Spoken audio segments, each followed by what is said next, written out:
Mic is off. I'm sorry, you have exceeded your time, ji. Thank you very much. The last speaker for this discussion on national integration, Sayyid Adnan Kakakhail Sahib, seat number 93, Jamiatul Uloom Islamia, Banori Town, Karachi se ताल्लुक है इनका.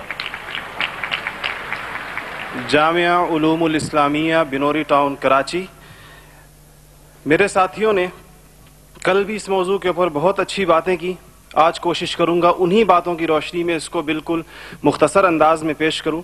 इसमें दो राय नहीं है कि हमारा सबसे बड़ा बहरान नज़रियाती यकजहती, फ़िक्री वहदत और इत्तेहाद व इत्तेफाक से महरूमी है. मगर सोचने की बात यह है कि ये महरूमी 58 साल गुजरने के बावजूद अभी तक क्यों है. उसकी वजह यह है कि वो जो बुनियादी प्लेटफॉर्म दिया गया था कि पाकिस्तान का मतलब क्या, ला इलाहा इल्लल्लाह, उस पर कन्फ्यूजन्स पैदा कर दी गई.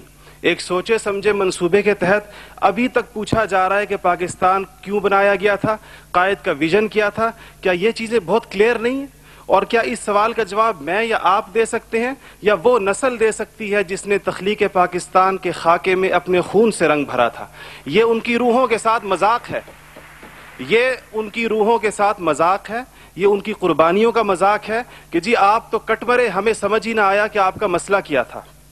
हमारा दूसरा बड़ा मसला अमन व अमान की दिगरगूं सूरत हाल है और बदकिस्मती से इसको बाज़ औक़ात कहा जाता है कि इस्लाम जिम्मेदार है.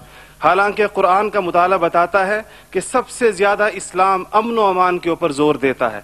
इब्राहीम अलैहिस्सलाम की दुआ तो ज़रा देखिए. मईशत की बात बाद में करते हैं, इकॉनमी की बात बाद में करते हैं, पहले अमन की बात करते हैं. फरमाते हैं रब्बि जअल हाज़ल बलद आमिना, इलाही मेरी इस बस्ती को अमन का गहवारा बना दे.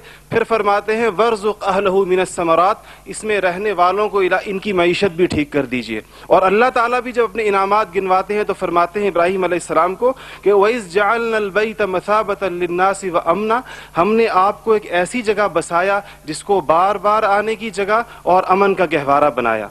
ये तो बात बिल्कुल वाज़ेह है. मसला ये है हमारा अमन व अमान तबाह क्यों हुआ, हमारा नौजवान किस तरह दहशतगर्दों का आला बना और हम रोज़ बरोज़ लाकानूनियत की दलदल में क्यों धंसे जा रहे हैं. जनाब सदर, नोट करने की बात है कि ये सबक उसको किसी मजहब ने नहीं सिखाया, ये सबक उसको किसी दीन ने नहीं बताया. ये तबकाती तफरीक, इस्तेहसाली निज़ाम, टैलेंट की बेकदरी, तालीमी ढांचे का खोखलापन, बेइंतहा करप्शन और इख्तियारात के नाजायज़ इस्तेमाल वो खौफनाक मसाइल हैं जो नौजवान को इस तरफ लेकर गए हैं. आप ये मसाइल हल कर दीजिए, आप ये मसाइल हल कर दीजिए, फिर देखिए ये नौजवान दहशतगर्द है या अमन पसंद है. हमारा तीसरा सबसे बड़ा मसला जो इस वक्त बहुत अहमियत का हामिल है, जमहूरी रिवायात का फुकदान है. हम अभी तक हकीकी जमहूरी कल्चर और अवामी मैंडेट के एहतराम के माहौल को पैदा करने में नाकाम रहे हैं. टूटती बनती असम्बलियों, इंतखाबी धांधलियों और जनाब सदर अहम कौमी मसाइल में पार्लियामेंट को बाईपास करने की रिवायात ने अवाम का एतमाद मौजूदा पॉलिटिकल सिस्टम से उठा दिया है. इसके लिए हमें अपने उस पड़ोसी मुल्क से सबक सीखना चाहिए जहां से मुशाहिद साहब तशरीफ लाए हैं और आप अनकरीब जाने वाले हैं. उनकी और हमारी तारीख आज़ादी एक ही है. उनको और हमको हमें और उनको एक जितना वक्त मिला है, मगर उन्होंने अपने यहाँ जमहूरी अक़दार को इतना मजबूत कर दिया है कि हुकूमत कितनी नाकाम साबित क्यों ना हो जाए, कोई भी उफ्ताद टूट पड़े, ये नहीं हो सकता कि फौज बैरकों से निकले इक़्तिदार में आकर बैठ जाए. इसी तरह जनाब सदर, मैं ये समझता हूँ कि आज इस हॉल में लगी हुई कायद की तस्वीर आपसे पूछ रही है, आगे आप खड़े हुए हैं कि जनरल तुम तो सरहदों के रखवाले हो, तुमको ईवान इख्तिदार की राह किसने दिखाई है. और जनाब आला, हमारा तीसरा सबसे बड़ा मसला एलीट क्लास इकोनॉमी है. आपके आदादो शुमार के जादूगर कह रहे हैं कि मईशत तरक्की कर रही है, ज़र मुबादला के ज़खायर बढ़ रहे हैं, कर्जे कम हो गए हैं, कशकोल टूट गई है. आप बार बार कहते हैं पहले हम मांगने जाते थे, अब हम देने जाते हैं. और अवाम हैरान है कि खुदाया क्या माजरा है. मईशत तरक्की कर रही है, गरीब का चूल्हा बुझ रहा है, ज़र मुबादला के ज़खायर बढ़ रहे हैं, पेट्रोल की कीमतें आसमान से बातें कर रही हैं, रुपए की روپے کی قیمت ڈی ویلیو ہوتے ہوتے کہاں آ کھڑی ہوئی ہے. اور اس کے بعد ایک اور بات جناب صدر, آپ نے کہا کہ بسنت منانے سے کچھ نہیں ہوتا. اسلام تفریح سے ہرگز منع نہیں کرتا, بلکہ صحت مند تفریح کی حوصلہ افزائی کرتا ہے, مگر خدارا محروموں لاچاروں کی آرزوؤں کے مزار پر دھما چوکڑی نہ مچائی جائے. دیکھیں اسلام یہ کہتا ہے اگر ایک گھر کے اندر ایک عجیب تاثر ہے, ٹھیک ہے لوگ انفرادی طور پہ پتنگ اڑائیں, کوئی اس کو حرام نہیں کہتا, مگر جب ایک غریب دیکھتا ہے کہ میرے پیٹ میں روٹی نہیں, میرا صدر پتنگ بازی کر رہا ہے, تو وہ یوں سمجھتا ہے کہ ہمارے درمیان کوئی گیپ ہے. آپ بالکل وہ سمجھتا ہے. غریب کہتا ہے کہ میں, غریب دیکھتا ہے, غریب آپ کو اس کے احساسات کا بالکل اس طرح لگتا ہے ایک گھر کے اندر میت پڑی ہو اور آپ دوسرے گھر کے اندر ڈرم بجائیں کہ میں تو آزاد ہوں, غم تو تمہارا ہے میرا نہیں ہے.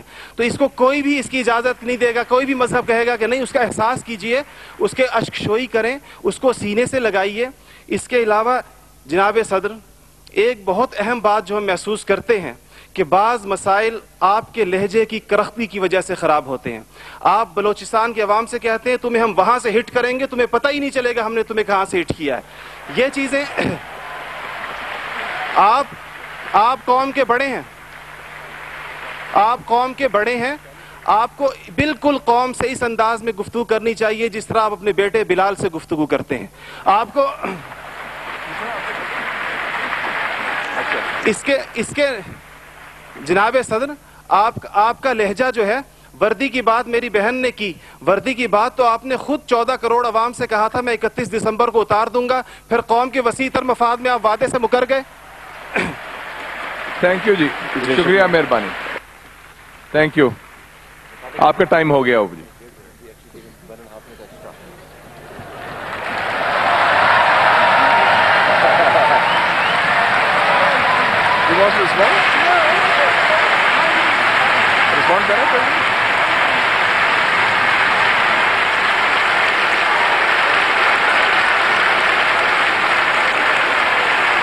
Okay. Thank you. Thank you very much.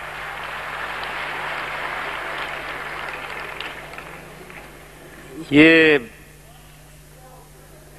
ان مہمان کی کیا کہا